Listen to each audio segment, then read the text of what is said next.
ನೂತನ ಸರ್ಕಾರ ರಚನೆಗೆ ಕ್ಷಣಗಣನೆ ಆರಂಭ ಆಗಿದೆ. ಇದರ ಮಧ್ಯೆ NDA ಸಭೆಯಲ್ಲಿ ಯಾರಿಗೆ ಯಾವ ಖಾತೆ ಏನು ಎತ್ತ ಅನ್ನೋದ್ರ ಬಗ್ಗೆ ಮಹತ್ವದ ಚರ್ಚೆ ನಡೀಲಿಕ್ಕಿದೆ.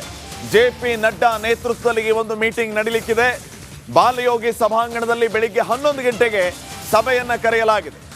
ಅಧಿಕೃತವಾಗಿ ಆಡಳಿತ ಪಕ್ಷದ ನಾಯಕನಾಗಿ ಮೋದಿ ಅವರನ್ನ ಈ ಸಭೆಯಲ್ಲಿ ಆಯ್ಕೆ ಮಾಡಲಾಗುತ್ತೆ. ಬಳಿಕ ರಾಷ್ಟ್ರಪತಿಗಳ ಮುಂದೆ ಸರ್ಕಾರ ರಚನೆಗೆ ಹಕ್ಕು ಮಂಡಿಸಲಾಗುತ್ತೆ. ಹಕ್ಕು ಮಂಡನೆಯ ಸಂದರ್ಭದಲ್ಲಿ ಎಲ್ಲ ಮೈತ್ರಿಕೂಟದ ನಾಯಕರು ಭಾಗಿಯಾಗ್ತಾರೆ. NDA ಒಕ್ಕೂಟದ ಅಂಗ ಪಕ್ಷದ ನಾಯಕರುಗಳು ಅಲ್ಲೂ ರಿಪ್ರೆಸೆಂಟ್ ಮಾಡ್ತಾರೆ. ಸರ್ಕಾರ ರಚನೆಗೆ ಹಕ್ಕು ಮಂಡನೆಯನ್ನ ಮಾಡ್ತಾರೆ ರಾಷ್ಟ್ರಪತಿಗಳ ಮುಂದೆ. ಸೊ 11 ಗಂಟೆಗೆ ನಡೆಯುವಂತಹ ಈ ಮೀಟಿಂಗ್ ಭಾರಿ ಮಹತ್ವವನ್ನು ಪಡೆದುಕೊಳ್ತಾ ಇದೆ. JP ನಡ್ಡಾ ನೇತೃತ್ವದಲ್ಲಿ NDA ಸಂಸದರ ಸಭೆ ನಡೆಯುತ್ತೆ. ಅಧಿಕೃತವಾಗಿ ಈ ಸಭೆಯಲ್ಲಿ ಆಡಳಿತ ಪಕ್ಷದ ನಾಯಕನನ್ನಾಗಿ ಮೋದಿ ಅವರನ್ನ ಘೋಷಿಸಲಾಗುತ್ತೆ. ತದನಂತರ ರಾಷ್ಟ್ರಪತಿಗಳ ಮುಂದೆ ಸರ್ಕಾರ ರಚನೆಗೆ ಹಕ್ಕು ಮಂಡನೆಯನ್ನು ಮಾಡ್ತಾರೆ. ಈ ಸಂದರ್ಭದಲ್ಲಿ ಎಲ್ಲ ಮೈತ್ರಿ ನಾಯಕರು ಉಪಸ್ಥಿತರಿದ್ದಾರೆ.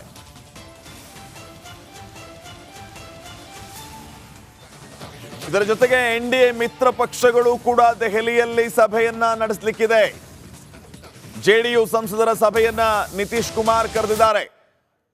ಪ್ರಮುಖ ಖಾತೆಗಳಿಗೆ ಬೇಡಿಕೆ ಇಡುವಂತಹ ಸಾಧ್ಯತೆ ಇದೆ ಮಿತ್ರ ಪಕ್ಷಗಳು. ಈ ಸಂದರ್ಭದಲ್ಲಿ NDA ಒಕ್ಕೂಟದಲ್ಲಿ ಇರುವಂತಹ ಎಲ್ಲ ಮಿತ್ರ ಪಕ್ಷಗಳೇನಿದೆ, ಮಿತ್ರ ಪಕ್ಷಗಳು ದೊಡ್ಡ ದೊಡ್ಡ ಖಾತೆಗಳಿಗೆ ಬೇಡಿಕೆ ಇಡುವ ಸಾಧ್ಯತೆ ಇದೆ. ಸೊ TDP ಸಂಸದರ ಸಭೆಯನ್ನ ಚಂದ್ರಬಾಬು ನಾಯ್ಡು ಅವರು ಕರೆದಿದ್ದಾರೆ. ಮತ್ತೊಂದು ಕಡೆ TDPಯಿಂದನೂ ಕೂಡ ಪ್ರಬಲ ಖಾತೆಗಳತ್ತ ಚಿತ್ತ ಹರಿಸಲಾಗಿದೆ. ಕೃಷಿ ಖಾತೆಯ ಮೇಲೆ ಕುಮಾರಸ್ವಾಮಿ ಅವರು ಒಲವು ಹೊಂದಿದ್ದಾರೆ. ಆದರೆ ಚಂದ್ರಬಾಬು ನಾಯ್ಡು ಪಕ್ಷದವರು ನಡಿ ಈಗ ಶುರು ಮಾಡೋಣ.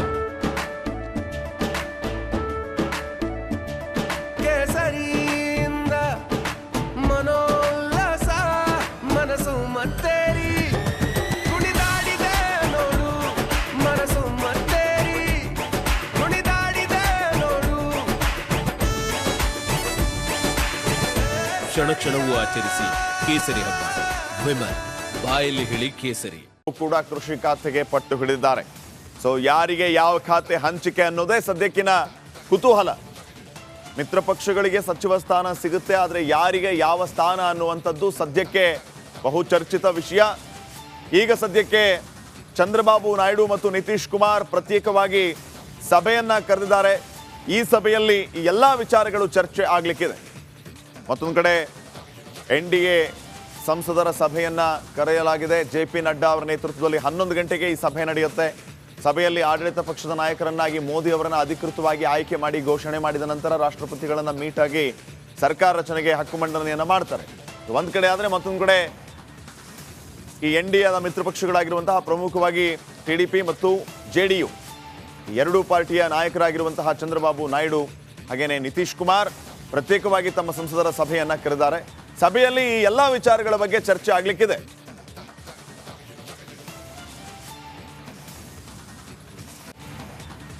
ಈ ಎಲ್ಲ ವಿಚಾರಗಳಿಗೆ ಸಂಬಂಧಪಟ್ಟಂತೆ ಮತ್ತಷ್ಟು ಮಾಹಿತಿಯನ್ನ ನೀಡ್ತಾರೆ ನಮ್ಮ ಪ್ರತಿನಿಧಿ ಬಸವರಾಜ್. ಈಗ ನೇರ ಸಂಪರ್ಕದಲ್ಲಿ ಜಾಯ್ನ್ ಆಗ್ತಾ ಇದ್ದಾರೆ. ಬಸವರಾಜ್, 11 ಗಂಟೆಯ ಒಂದು ಮೀಟಿಂಗ್ ಎಷ್ಟು ಮಹತ್ವವನ್ನ ಪಡೆದುಕೊಂಡಿದೆಯೋ ಅದಕ್ಕಿಂತ ಹೆಚ್ಚು ಮಹತ್ವವನ್ನ ನಿತೀಶ್ ಕುಮಾರ್ ಮತ್ತು ಚಂದ್ರಬಾಬು ನಾಯ್ಡು ನಡೆಸುವಂತಹ ಸಭೆ ಪಡೆದುಕೊಂಡಿದೆ. ಏನೆಲ್ಲ ಆಗಬಹುದು ದೆಹಲಿ ಅಂಗಳದಲ್ಲಿ, ಏನ್ ನಿರೀಕ್ಷೆ ಮಾಡ್ತಾ ಇದ್ದೀರಿ ನೀವು?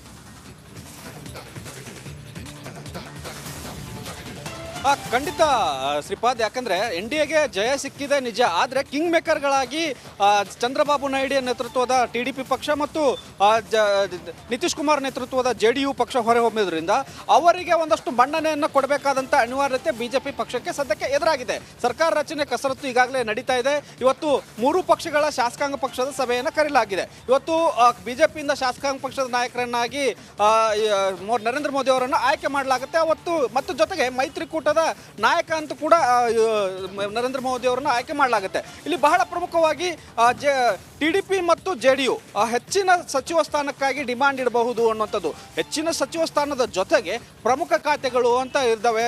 ಆ ಪ್ರಮುಖ ಖಾತೆಗಳಿಗೆ ಬೇಡಿಕೆ ಇಡಬಹುದು ಅನ್ನುವಂಥದ್ದು ಒಂದಷ್ಟು ಲೆಕ್ಕಾಚಾರಗಳಿದ್ದಾವೆ.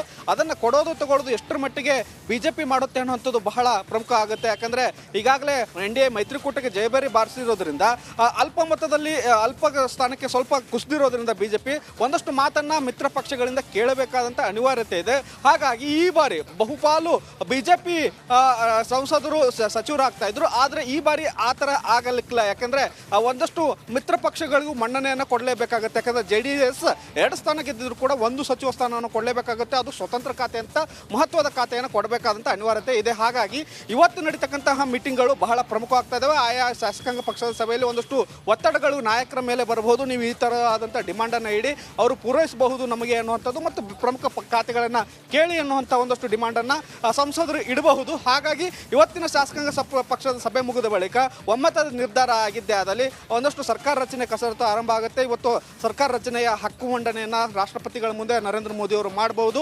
ಆ ರಚನೆ ಹಕ್ಕು ಮಂಡನೆ ಮುಗಿದ ಬಳಿಕ ಒಂದು ಪ್ರಮಾಣ ವಚನಕ್ಕೆ ಅವಕಾಶವನ್ನು ರಾಷ್ಟ್ರಪತಿಗಳು ಮಾಡಿಕೊಡ್ತಾರೆ. ಬಹುತೇಕವಾಗಿ ಭಾನುವಾರ 9ನೇ ತಾರೀಕು ಪ್ರಮಾಣ ವಚನವನ್ನು ನರೇಂದ್ರ ಮೋದಿ ಅವರು ಸ್ವೀಕರಿಸಬಹುದು, ಮತ್ತು ಜೊತೆಗೆ ಮಂತ್ರಿಮಂಡಲದ ಪ್ರಮುಖ ಸದಸ್ಯರು ಕೂಡ ಒಂದು ಪ್ರಮಾಣ ವಚನವನ್ನು ಸ್ವೀಕಾರ ಮಾಡಬಹುದು ಅನ್ನುವಂಥದ್ದು ಇದೆ. ಇವತ್ತಿನ ಶಾಸಕಾಂಗ ಪಕ್ಷದ ಸಭೆ ಇದೆಯಲ್ಲ, ಅದರಲ್ಲೂ TDP ಮತ್ತು JDU ಶಾಸಕಾಂಗ ಪಕ್ಷದ ಸಭೆ ಇಲ್ಲ, ಅಲ್ಲಿ ಏನೆಲ್ಲ ಡಿಮಾಂಡ್ಗಳು ಬರ್ತವೆ ಅನ್ನುವಂಥದ್ದು ಬಹಳ ಪ್ರಾಮುಖ್ಯತೆಯನ್ನು ಪಡೆದುಕೊಳ್ಳುತ್ತೆ. ಶ್ರೀಪಾದ್, ಓಕೆ, ಸಂಪರ್ಕದಲ್ಲಿ ಬಸವರಾಜ್.